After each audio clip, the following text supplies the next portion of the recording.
Ayan, hopefully visible na aking deck, no? Let me just check with our participants if okay po narinig nyo yung aking audio and also you can clearly see my deck. Can you type in number 1 po sa ating chat box? Okay?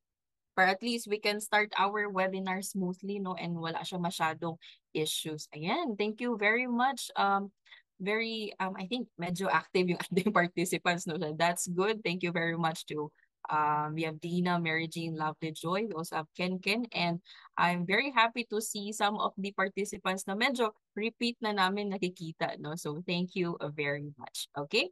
Ayan, so hello everyone. Good afternoon to all of you. I think paggabi na, no?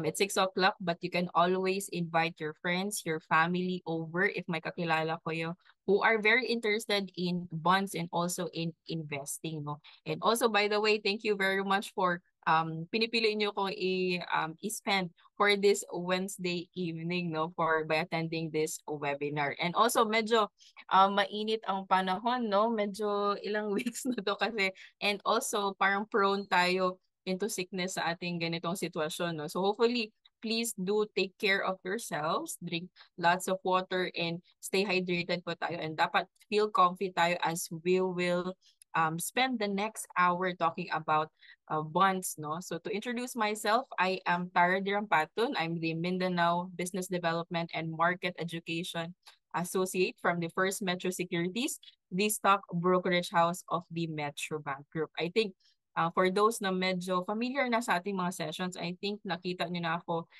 where I'm hosting for other FundSmart na series, no, or even some of the basic sessions. So kasama ko sila JP, we also have sila Joe, sila Munet, and also sila Sir Andoy, no. So medyo nakalocate din kami in different parts of the Philippines. So actually, I'm located around the area of Mindanao, no, specifically sa may Davao na region, so as of now.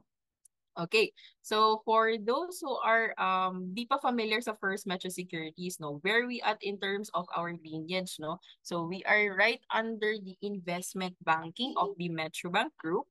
So to those na medyo bago sa ating market education sessions, our company is dedicated to financial literacy and creating awareness of investment opportunities that empower our individuals and also yung mga institutions natin to attain their financial goals. So as a company, we envision to be the largest and also most trusted Philippine investment and solutions partner. So it's my honor and pleasure to serve you today, no, as your host and also as your speaker for today. Okay?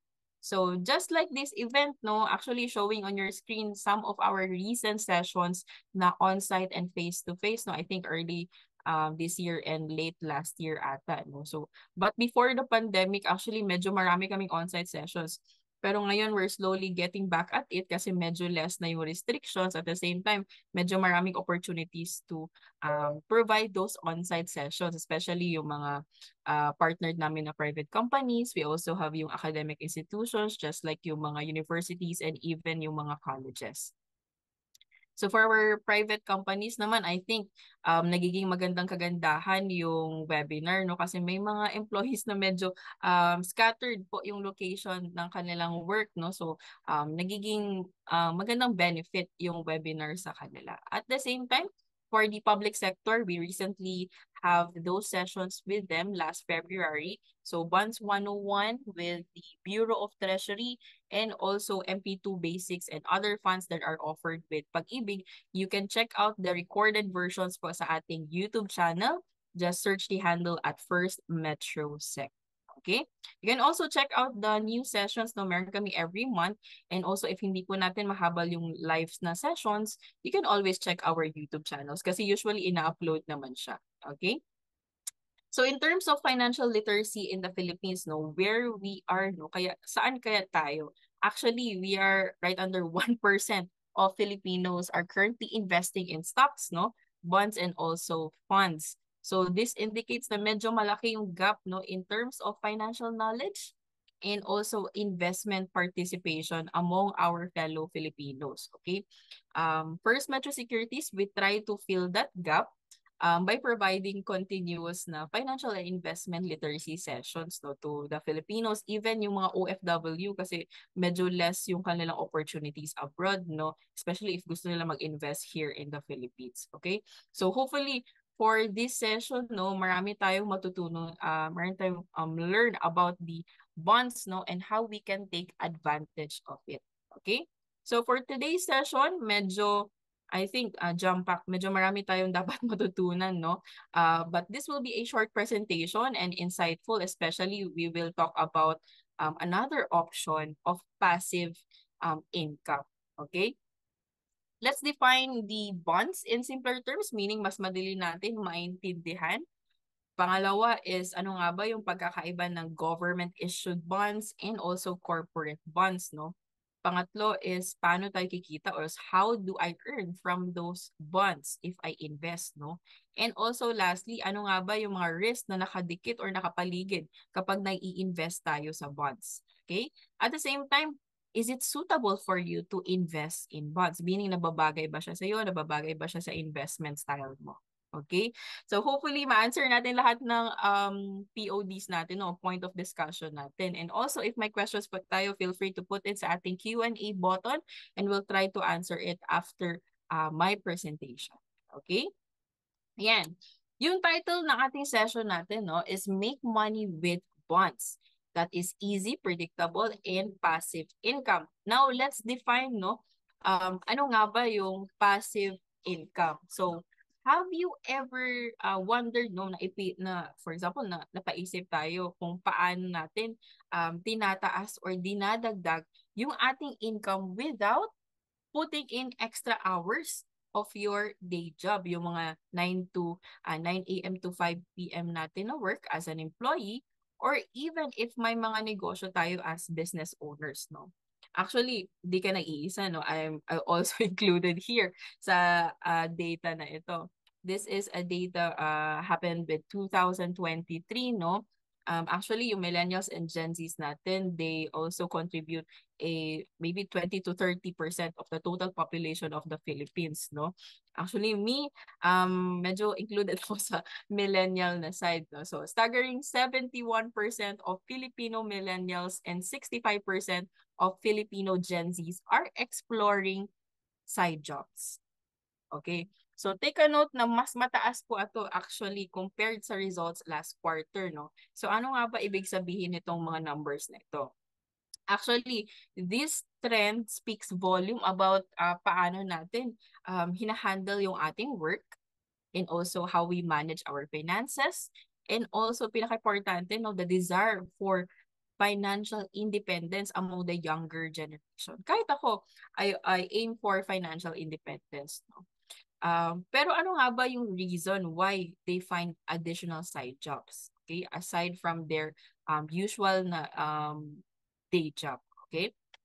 Yan, for the same survey, no, una, nagdadagdag sila ng side jobs upang mag-develop ng skills, or kapag medyo na-experiment sila, no, may mga skills na kailangan pa nila i-develop, even relationship na factor, no, kung saan pwede nilang ma-learn from other work or even other work environment. Okay? Pangalawa is to cover their expenses. Okay? So kung saan nagiging medyo malaki na yung expenses, no, natin kaysa sa income, kaya kailangan natin magdagdag ng another source of income. Okay? Pangatlo, having a secondary source of income, meaning hindi na nagiging sapat yung isa lang yung source of income mo. Okay? For this one, actually, I'd like to ask our participants, no? Sino po dito yung may mga secondary source of income? Meaning, hindi lang po isa yung source of income. Can you type in me sa chat box? Ayan, medyo mabilis, no? At saka may kasali pang exclamation point. Actually, I like the attitude, do, kasi you are very proud na meron ka additional source of income. Actually, that's a very good na way na meron kang additional source. Yan, we have, I think, let me count 1, 2, 3, 4, 5. Ayan, I think around 10 ata yung nag-answer na may mga additional coming pa. Ayan, may mga additional pa nagsasabi na meron. Okay, ayan. Thank you very much. I like to say yung sa mga some of the names. No? I like to get to know some of our participants as well. We have Wayne, we have Lauren, we have Amethyst, we have Sir Romel, Raymond, we have Genki Scan. Ayan, thank you very much. Ayan, ano ba yung ibig sabihin ng slide? No, may nag-comment ng slide. So, hindi pa medyo sure kung another source of income. Okay, ayan, thank you everyone.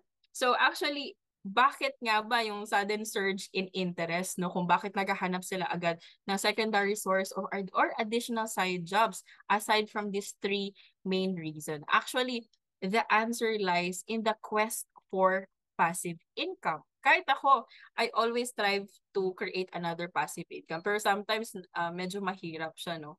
At the same time, yung main definition of passive income is ang perang kinikita natin with little to no effort required to maintain it.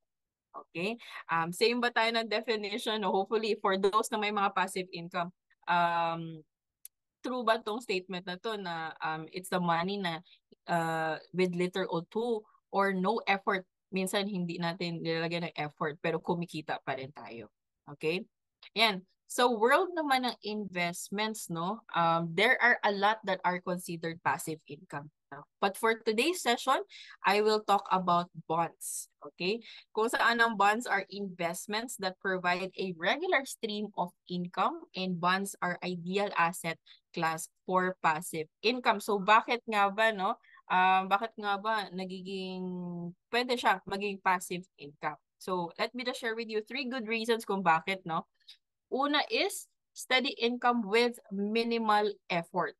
Okay? So kapag nag-invest pa tayo sa bonds, di natin need to actively manage it, meaning you simply hold on to it and then mag-receive tayo ng regular interest payments. Okay? Ito yung tinatawag natin na passive investment. Okay?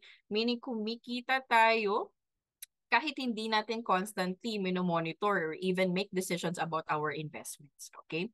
Pangalawa is lower risk siya compared to stocks. I think some of you answered kanina no na nilagay nila additional source of income kay trading. Okay? As to compare it with stocks no, bonds are less risky than stocks kasi while stocks can go up or down a lot, meaning medyo magalaw siya, um, the bonds provide a stable. At the same time, medyo predictable yung return niya. Hindi talaga siya medyo, pero once medyo makita nyo na yung sample kanina, no, you can actually see why predictable return. Okay? This particularly true for the government bonds, which are considered less risky. And lastly, I think ito po yung pinaka-favorable na benefit of having bonds, no, is predictable returns. Okay? Kasi kapag nag-invest po tayo sa bonds, alam na po natin yung halaga ng interest na pwede natin makukuha and also kailan natin makukuha yung ating principal or the money that we lend, no? So this makes it easier to plan your finances. Okay? Pero it's important to also know yung main definition po talaga ng bonds, no? So bonds po natin are debt securities where a borrower sells bonds to the lenders with a promise to pay regular interest over a period of time. This may be another term, no? It may be months or years, and return the lender's money at a set date in the future. Tawag po natin dito is maturity date. So in layman's terms, no, para at least medyo super simple yung idea ng how bonds work, no? Isipin natin, nagpahiram tayo ng pera sa kakilala natin, kaibigan, or a family member, and then nangako siya na babayaran ka after a certain period of time with a bit of extra money as a thank you. So this basically how bonds work, no? Pero on a larger scale, at the same time, regulated environment. Okay? So another example na para at least medyo mag-grasp natin kung ano nga ba yung bonds and bakit siya ini-issue. Okay? Another example is from the government na side. So for example, may mga infrastructure projects sila na need na i-build, no? For example, bridges, like mga big buildings or mga school. And cost nun is example lang, no, is 5 billion pesos.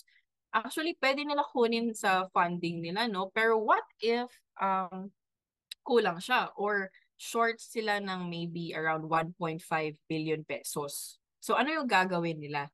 Actually, meron po sa law natin, we have RA 245, an act authorizing the Secretary of Finance to borrow to meet the public expenditures as authorized by the law and other public purposes. And meron din tayong RA 1000, an act authorizing the President of the Philippines to issue bonds to finance public works.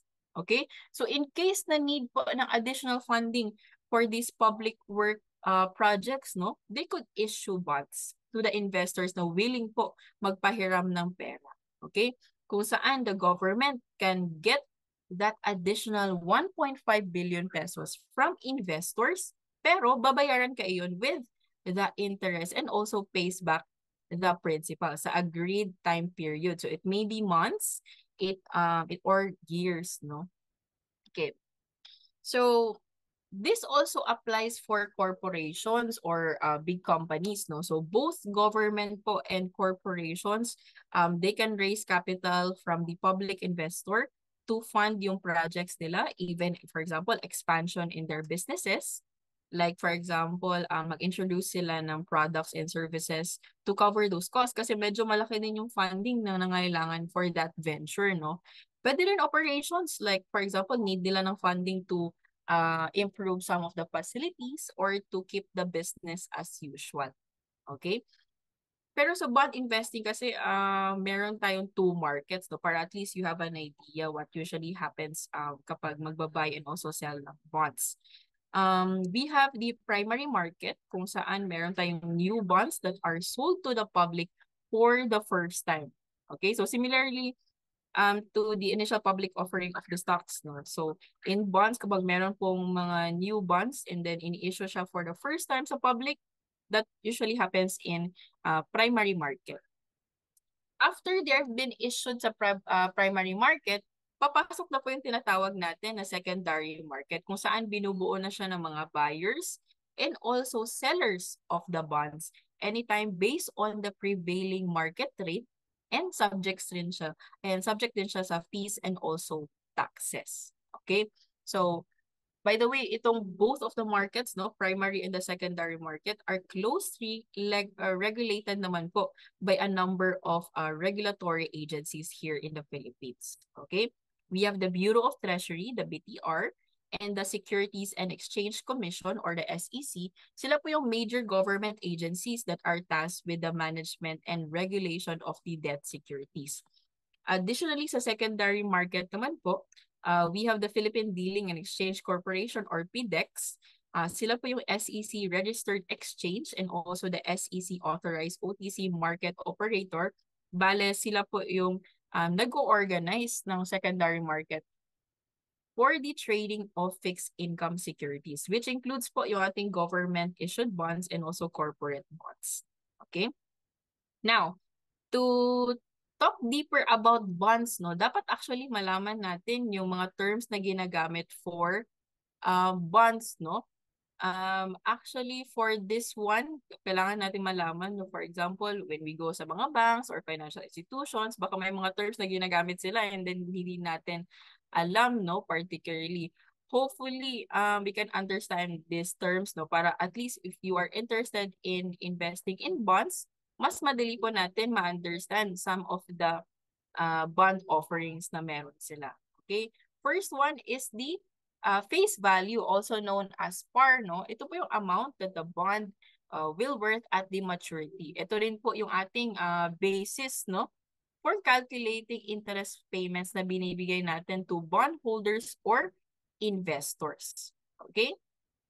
Second one is the coupon rate. Okay? This is the fixed rate po of interest that the bond issuers pays to its bondholders. So for example, no, meron tayong bond worth 50,000 and then may coupon rate siya na 3% per annum. So ang coupon natin, ano po yung 3% ng 50,000? No, it's around, I think, 1,500 pesos ata. So yun po yung coupon payment. So binabase siya doon sa coupon rate na dinideclare. Okay? Third is the coupon date. So ito naman po yung date na dapat natin ma-remember, no? Kasi ito po yung dates na makaka-receive po tayo ng regular interest payments from the issuer. Okay? Fourth one is the maturity. Ito po yung date kung saan ibabalik ng bond issuer yung pera na ipinahiram mo or the money that you lend. Usually, the bonds have short, medium to long-term maturities naman po that are available. So lastly is the issue price. Ito po yung presyo which a bond is originally sold to the investors by the issuer. By the way, these are the five parang common terms that are used in bonds, no? But to put it in a test, no, kung na-understand natin yung mga terms, let me give you an example, okay? Ayan, so this is a sample bond cash flow, no? Para at least ma-understand natin while also medyo nalaman natin yung terms about bonds, no? So, for example, meron tayong 5-year term bond with a coupon rate of 5% per annum and a face value of 100,000. Okay? So sa year 0, you can check your screen, no, para at least sabay-sabay tayo i-understand yung cash flow, okay? So sa year 0, mag-shell out po tayo na 100,000 pesos because this is the money that we are willing to invest sa bonds, okay? So to compute the regular interest payment or the coupon payment na marireceive natin, let's take a look at the coupon rate, okay? Yung coupon rate natin is 5% per annum, meaning makaka-receive tayo ng around 5,000 per year, no? So from year 1 to year 5, you were able to receive a total amount of 25,000 pesos worth of interest or coupon. Okay? So when the bond matures, no, kapag na-reach niya na yung maturity period, you will get back the money you lent, no, or the 100,000 pesos. So actually this one, this shows how investing, no, can be a affordable source of stable income until maturity. So at the same time, di rin natin kailangan ng malaking effort to manage this kind of investing. Okay? Yan. So actually, napakita ko yung isa sa ways to earn from the bonds, no? That is the interest and also the coupon. So again, no, kapag bumili tayo ng bond, makakatanggap tayo ng periodic na bayad ng interest, tawag natin doon ay coupon payments. So nakabase din siya sa coupon rate. Actually, one trivia about the term coupons, no, baka medyo nag-wonder kayo, why am I using two terms, no, to describe yung perang na-receive mo as interest. Yung interest na term and also the interest na the coupon na word. Baka medyo nalilito tayo. Actually, one trivia, no, in the early days of bond issuance kasi, on your screen, medyo may nilagay ako na example. This is a bond coupon from 1863. So medyo super old na talaga siya. So in early days of bond issuance, yung bonds po natin are often issued in physical form. So typically, paper certificates, so nakapapel siya.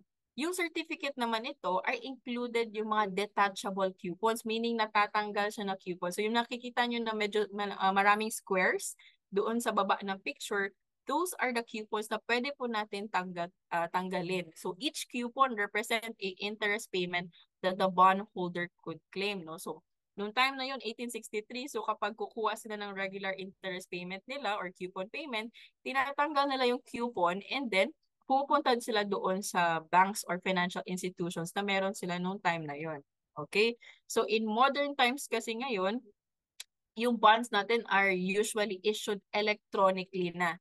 And interest payments are automatically deposited na directly into the bondholder's account. So, medyo mas easier na ngayon, no? Wala na mga problems, hindi ka na automatically pupunta doon sa mga banks or financial institutions and then bibigay ka ng mga some other physical forms, no, compared before. So, actually, yung mga terms naman, medyo nag-change na siya ng konti.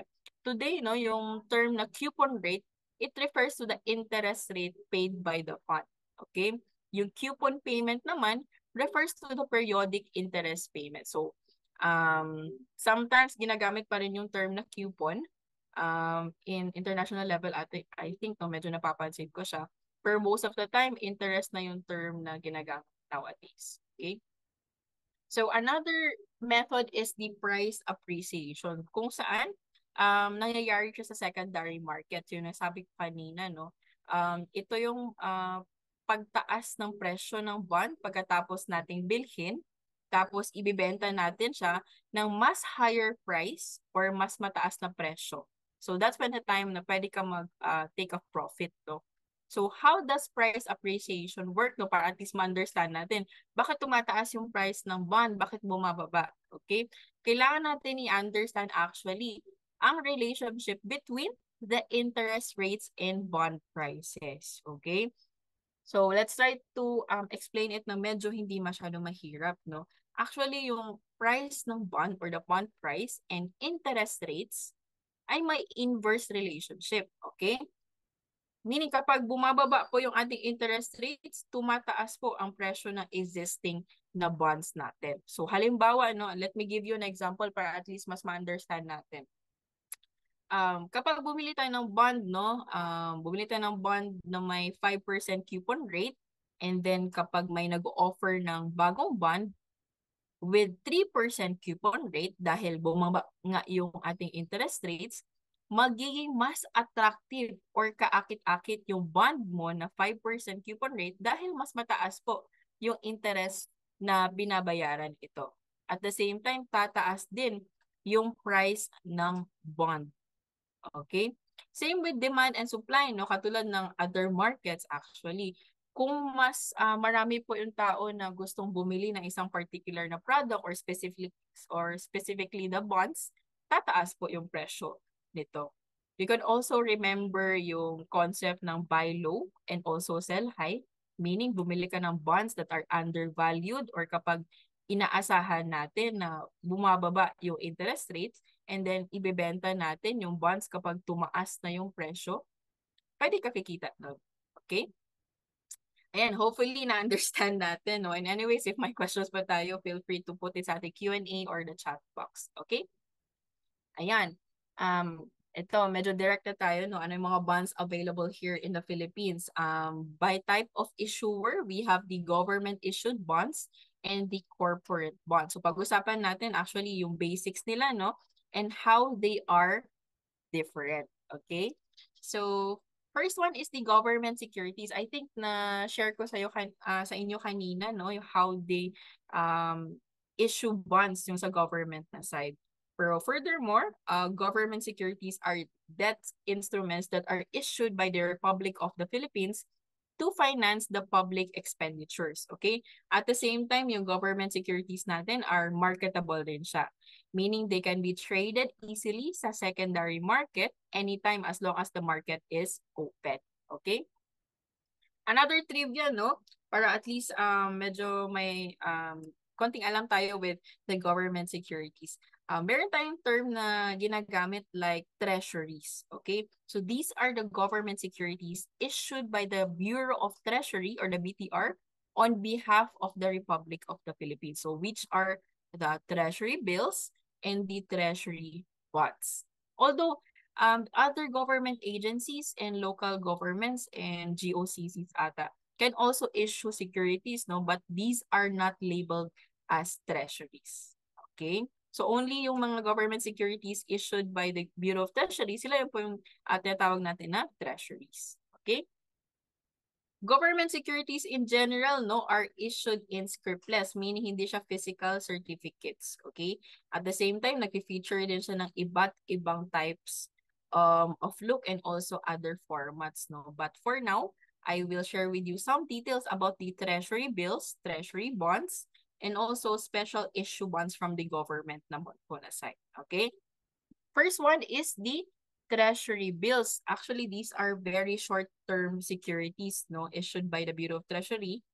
Yung treasury bills naman natin are used for short-term funding needs ng government. So bakit siya short-term? Yung treasury bills natin are government securities that mature in less than 1 year. Okay? There are 3 principal terms, meaning that are available, no, in terms of maturity. Meron tayong 91 days, 182 days, and 364 days. Okay? For the treasury bonds naman, no, these are government securities with maturities beyond naman po 1 year. Okay, so at present, I think meron tayong 8 terms available, no? We have 2, 3, 4, 5, 7, 10, 20, and also 25 years. Okay? As for the special issue treasury bonds naman po, no, we have what we call retail treasury bonds or RTBs, kung saan available po ito sa retail investor. So from the term na retail, no, these are especially for individuals with much more, I think, affordable minimum investment.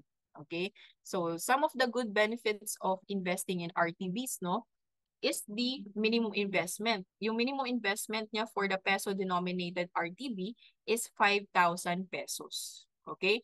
And also for the retail dollar bond, no, it's $200 for the RDBs. Okay? At the same time, accessible siya via online channels and also partnered banks and selling agents of the Bureau of Treasury, just like the First Metro Securities. So yes, no, you can actually invest in RTBs and RDBs using the First Metrosec account if meron po tayo. Okay? At the same time, yung RTBs and RDBs, these are bought and also sold in active secondary markets through the banks and brokers naman po. And lastly, yung pinaka-good, I think, parang medyo magandang purpose, no, in investing in RTBs because it provides investors a way na we can contribute to the nation building of the Philippines. At the same time, nag-earn tayo ng interest from those investment. Okay? Yeah, next one of the, I think, special issue bonds from the government, no? Actually, this is a type of bond from the government na medyo merong fun part, no? At the same time, medyo may anticipation, good anticipation. So these bonds have a 1-year maturity, yung premium bonds natin, that offer bondholders cash and also non-cash prizes in the form of quarterly raffle draws. So, doon pa lang sa raffle draws na term, no, medyo exciting na siya while also investing. So, what are the benefits of premium bonds? No, first is, I think it's super affordable, no, compared to RTBs. You can start investing as little as 500 pesos. Okay? Second one is low risk since these are investments by the government. There are direct obligations naman po of the Republic of the Philippines. Okay? Third is frequent interest payments. Yes, meron po tayong interest payments na ma-receive when we invest in premium bonds. So the interest payments will be credited to your account quarterly if naka-invest po tayo. Okay? Fourth one is convenient. So same with RTBs, these can be availed from partnered banks, institutions such as First Metro Securities or through other channels such as yung website po mismo ng Bureau of Treasury. Okay? And lastly is may fun factor siya kasi you have the chance to win prizes and investors can look forward to opportunities like win cash, no? And also non-cash prizes like yung mga car in quarterly raffle draws. So very exciting siya no, while also naka-invest ka in bonds. Okay, I think this is the last part for the government bonds, no? And another type is corporate issued bonds. So actually, it's almost the same with the government bonds, yung purpose, no? These are the debt securities pa rin, but these are issued by the companies na to raise the money for various purposes. So same with government bonds kapag may mga expanding operations sila, funding new projects, or even refinancing debt. Okay? Kapag na-invest po tayo sa corporate bonds, you are actually lending to a specific company. So actually, yung mga terms available right here sa Philippines, no, we have 2 to 25 years na terms. They can also pay the interest every quarterly or semi-annually. And meron din tayong available peso or foreign currency denominated na bonds naman po. Okay? Actually, you can invest in corporate bond offerings in our First Metro Securities trading platform. We usually update our clients if may mga new corporate bond offerings kung saan pwede sila mag-participate or mag-invest just like this one. Okay? Ayan. Another tip, no? Actually, if meron po tayong mga bond offerings, usually may mga parang very small na detail sa baba that really shows yung credit rating. So this is very important actually, no? Something na pwede nyo siyang tingnan as basis kung gaano kaganda yung bond. At the same time, a credit rating provides measure of credit quality.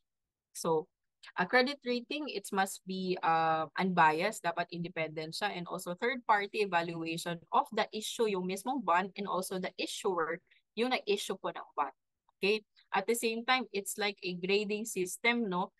Kung saan nagpo-focus siya sa kakayahan ng kumpanya and also the willingness to pay the obligation. Okay? At the same time, here in the Philippines, meron po tayong field ratings. It is the BSP recognized domestic external credit assessment institution which can rate domestic debt issuances in relation to BSP's implementing guidelines. Okay?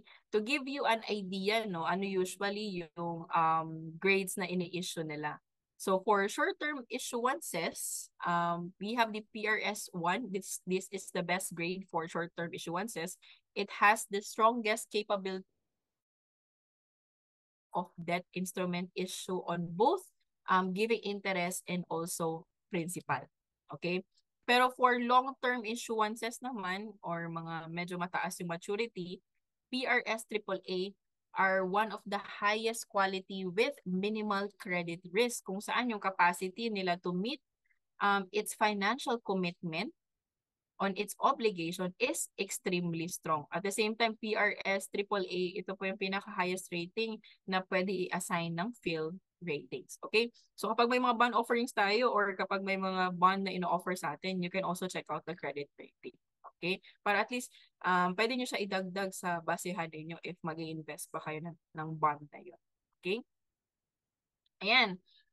I think we have to talk about the new risk, no? Kasali din siya sa ating discussion for today for government bonds and corporate bonds. So for government bonds, no, since these are issued by the Republic of the Philippines, in terms of risk, no, generally considered low risk siya because they are backed by the government, meaning marami pa silang in need to exhaust, no, bago sila ma-default. Okay? As for the interest na that they can give, no, interest payment or interest rate na they can give, typically mas lower siya due to the lower risk na meron sila. Okay? I think we must remember din yung relationship ng risk and return. No? Later, I will give an example also. And for corporate bonds naman, no, these are issued by companies na talaga. As for the risk, these are riskier than the government bonds because they are dependent sa financial health, the performance of the company, ano usually yung nangyayari doon sa issuing company. So, the higher the risk, mas higher din yung potential na mas makaka-receive ka ng higher returns. Yun po yung relationship with risk and returns, no? Kapag medyo mababa naman yung risk niya, usually lower din yung returns na mai-expect. Okay? So kapag sa interest naman, sa corporate bonds, usually nag-offer sila ng higher interest rates to compensate for the higher risk na meron po yung corporate bonds. Okay? Ayan. I think this is the last part of the main topic, no? Should I invest in bonds, no? Or suitable ba siya sa inyong investment style?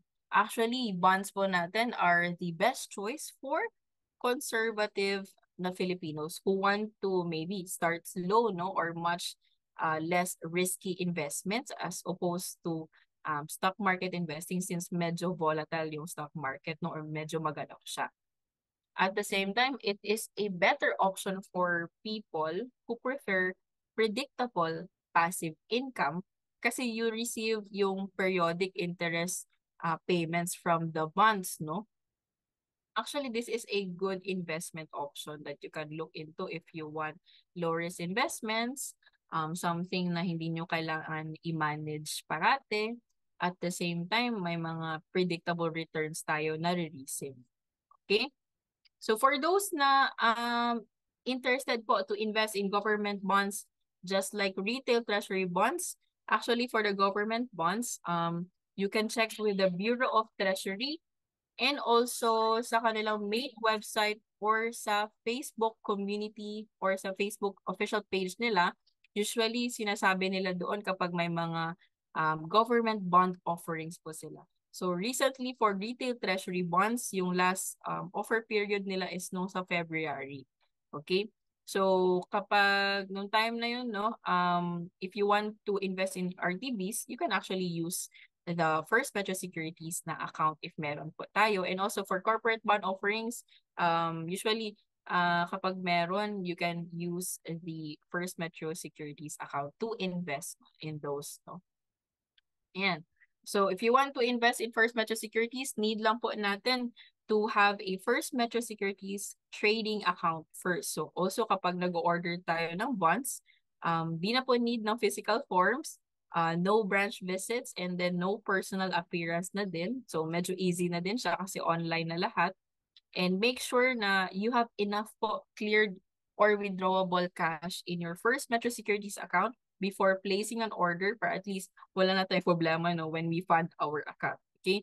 For those na may existing namin na clients and then medyo nahihirapan po to fund your account, your peso account or your dollar denominated na First Metro Securities account, you can check our website for other funding options, no, or even other informations about the bond. Okay?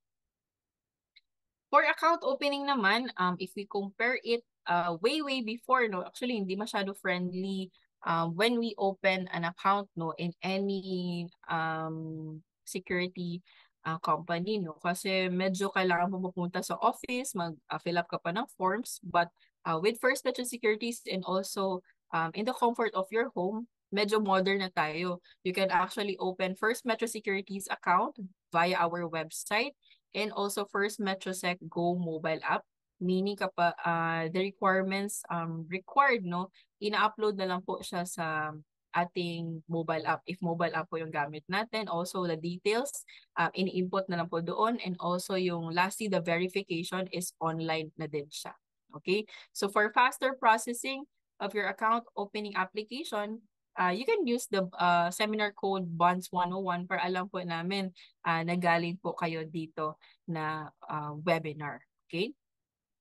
Ayan.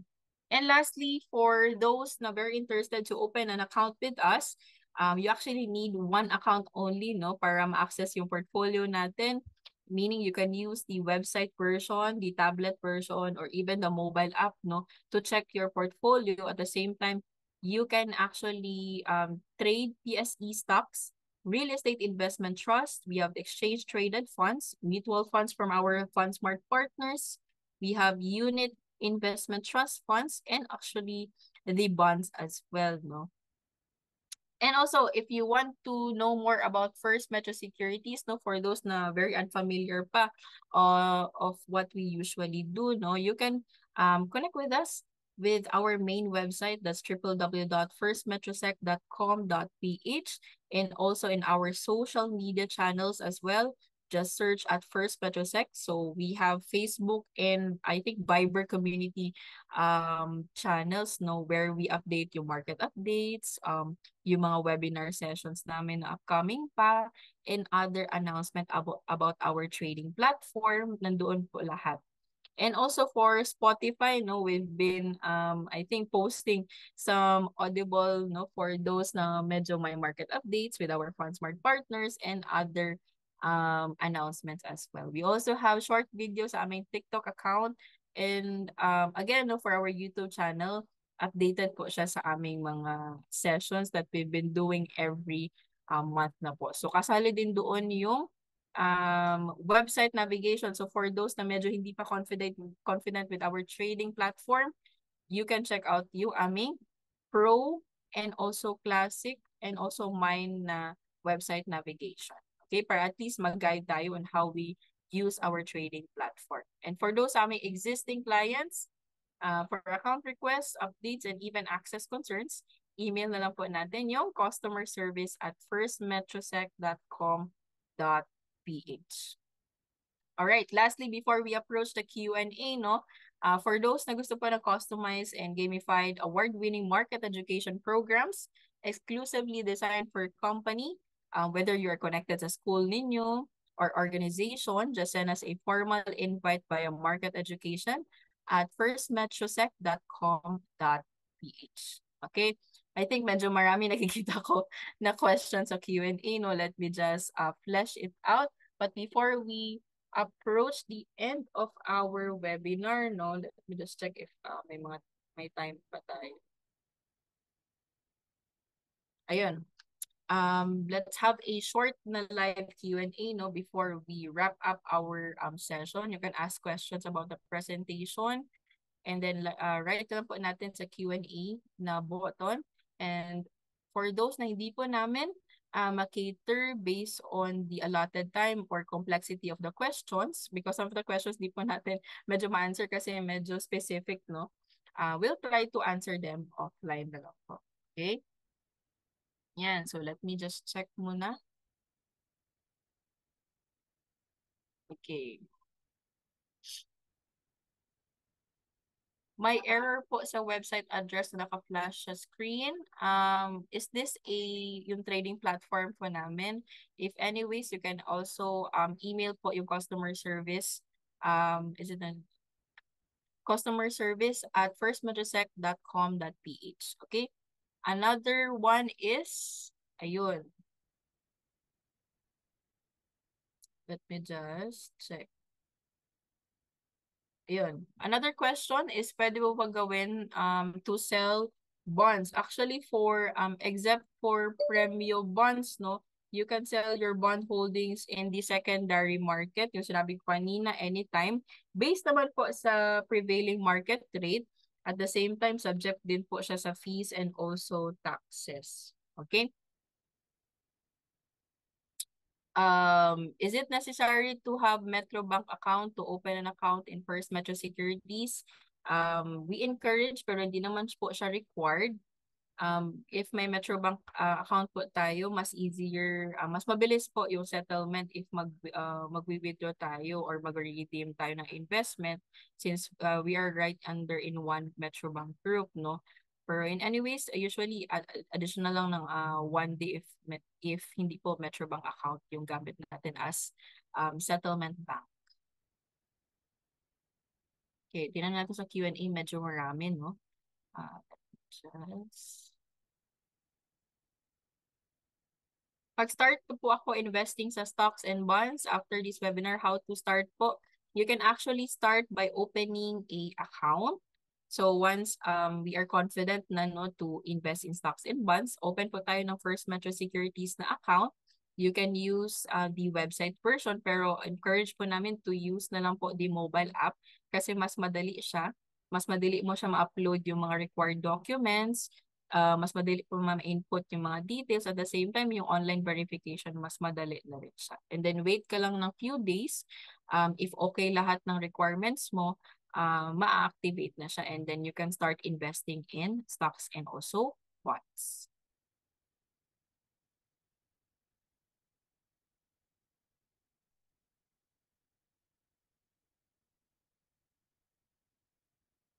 Okay.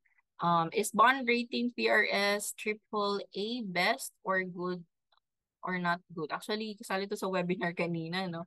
PRS triple A by Phil Ratings, ito po yung pinaka-highest na rating that they can give for a bond. This shows na extremely strong po yung kakayahan ng ating issuer na bayaran po yung obligation nila. So PRS rating, ito po yung Phil Ratings. This is a credit rating scale kung saan ina-assess nila or mina-measure nila yung credit quality of a bond.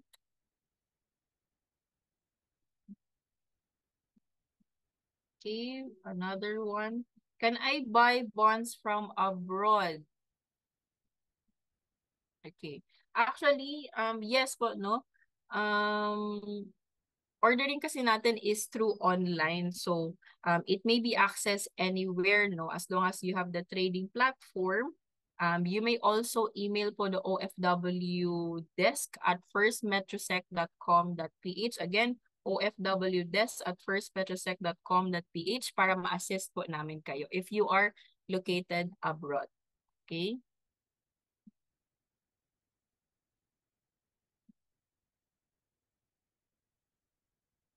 Okay, another one. Can foreigners invest in bonds? Okay, I think my question dito kanina medyo marami, no? Yes, need lang po natin to submit some documents, no, or requirements just like yung alien certificate of registration when you open po yung First Metro Securities account. And then for the full list naman po of requirements, you can check out our main website para at least makita natin yung full requirements that you need, no, as a foreigner.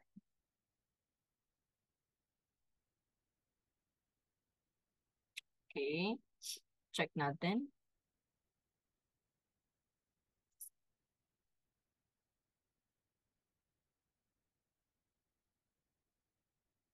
Does First Metro also do Bitcoin or cryptocurrencies? Wala po kaming available na Bitcoin and cryptocurrencies in our trading platform. Only the PSE stocks, mutual funds from our FundSmart partners, UITFs, ETFs, and bonds. Okay, so may nag-ask ng question, no? I think na-answer na to kanina, yung how can I sell bond? Okay, for the tax naman po, how much po ang tax sa bonds, no? For the tax naman, yes. For peso denominated po na bonds, no, subjected po siya sa 20% withholding tax. Okay? Meanwhile, yung RDBs po natin, tax is already paid by the government. So, yung interest po na ma-receive nila is full na.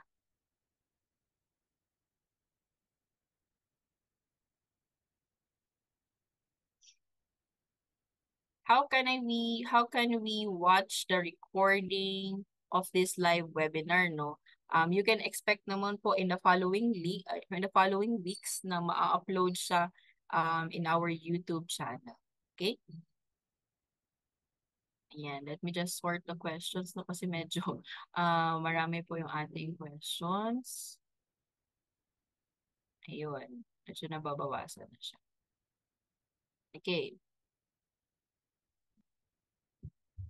So again, no, is RTB tax-free? Yung retail dollar bonds natin are paid na po by the government yung kanilang taxes, no? So the investor will receive the interest in full.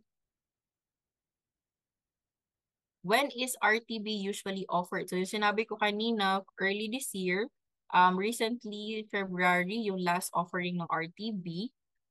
For the RDB naman, retail dollar bonds, wala pa namang announcement for this year. So, saan po tayo makakita ng mga information about the announcements, no? As I've said earlier, pwede po tayo tumingin po sa Bureau of Treasury na website. If active po kayo sa Facebook, meron po silang official Facebook channel, no, ang Bureau of Treasury. And also for First Metro Securities na clients namin, usually we have promotions about RTBs, no, kapag mag-o-offer na sila. So for this one, medyo kapag o-offer ng RTB, medyo mas excited yung mga tao, no, kasi to give you a idea, hindi po ganun ka taas po yung offer period. Okay? So once nag-offer na po yung Bureau of Treasury ng RTB, yung retail treasury bonds, usually nag-invest na sila agad, no? So with First Metro Securities, very easy lang siya. I think with less than 10 minutes, pwede ka na, matatapos ka na with investing with RTB, no? Or naka-invest ka na. Okay. If you have an account already, you still need to open new or submit separate requirements if na-invest in dollar. Actually, for this one, if may peso account po tayo, need po tayo to open a dollar account na lang po.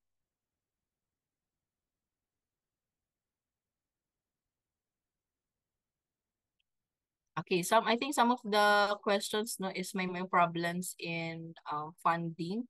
So again, no, if may mga errors po tayo ng funding, you can email that sa customer service at firstmetrosec.com.ph para ma-providean po natin ng solution. Every year po ba ang RTB offering? So as I've observed, no, I think every year naman siya. Yung last offering niya is the RTB 30 long last February. Ano po yung official First Metrosec app sa Android? For the Android and Apple, First Metrosec Go mobile app. Yun po yung pangalan. First Metrosec Go. Yun po yung mobile app na.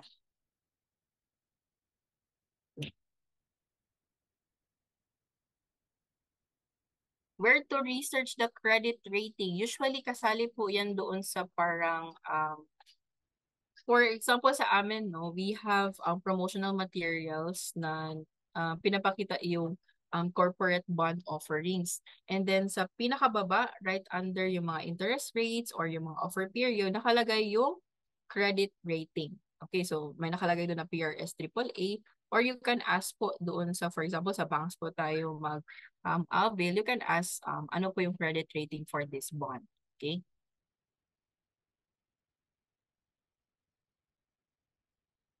Okay, I think we have to take another two questions no before we wrap up. Magkakaroon po ba ng investing in global markets sa First Metrosec in the future? For this one, actually, right now, we have mutual funds that are invested in global funds. No, you can check out on that. We have UITFs and also mutual funds. For the mutual funds and UITFs na meron kami, these are with our FundSmart partners. Just like if you're familiar with our sister company, FAMI, we have Manulife Investment, we have BPI Wealth, we have Sun Life Investment. We also have Phil Equity. Sino pa ba yung hindi ko nasabi? So, Atram, meron ding Atram sa amin. So, you can check out on those, no, if you are very interested sa, for example, some of the stocks that are located sa ibang lugar. For example, Apple, may mga mutual funds po na nakalagay doon or mga Microsoft. Okay? I still need to attend your workshop on how to navigate the system. Actually, as I said earlier, yung navigation po natin for both our three different versions, no, yung Pro, My, and Classic, nasa YouTube channel po natin para mas easier po yung ating navigation sa ating trading platform.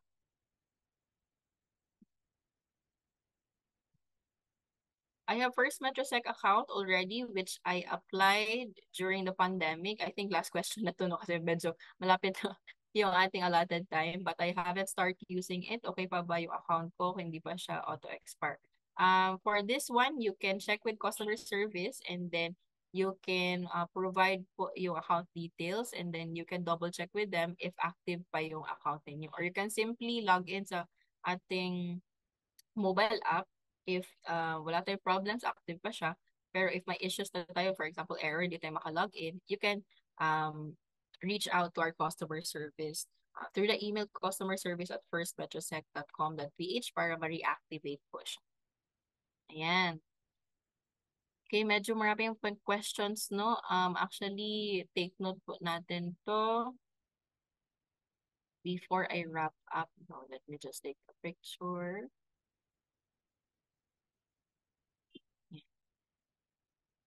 So I'm very happy to as medyo marami nagsha-show na interest for this webinar. And anyways, I'm very sorry some of the questions hindi po namin ma-entertain, no? Thank you very much for actually taking your time listening in to my webinar on bonds, no? Hopefully, I'll meet you again in person or even in other sessions na webinar, no? And to our attendees, one last favor from me, no? We also value your feedback. You can share your thoughts, yung mga experiences po natin dito na webinar with us by scanning the QR code and answering our feedback form. Our chat moderator will also provide the link, no? And anyways, pwede din natin ma-scan yung QR code if gusto po natin magbigay ng feedback about this survey, about sa akin, even our topic, no? Your input is very essential, no, in helping us improve our services and better meet your needs. We appreciate your contribution and also look forward to implementing these changes, no, based on your valuable feedback, whether for our decks, for our how we present, no, and even how we usually handle our business. Okay? And ayan, thank you very much to our attendees, no? Some of the repeat attendees as well. Hi, Sir Nanik. We also have hi, Sir Jose. Thank you, Miss Anna, for the greetings.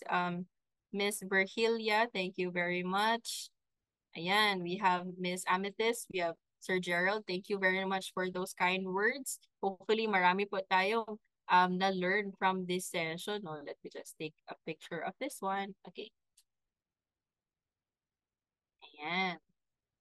So yeah, thank you very much. No, I think I'll wrap up my session na rin. So it is a truly evening well spent. No, thank you also to everyone. As I said earlier, di ko na nabanggit yung mga names ninyo, no, who attended tonight, and we sincerely hope that you learned a lot from this session. No. And I'm very sorry some of the questions na hindi po na-answer, and that these insights and lessons will make your investment journey not just more profitable, but also more enjoyable. So we hope to see you again in our future learning events, because over here at First Metro Securities, we put your future first. Have a great evening, everyone. Keep safe. Happy dinner. This has been your host, speaker, and also Tim as your chat moderator, no? Signing off. Thank you very much. Ingat po. Stay hydrated.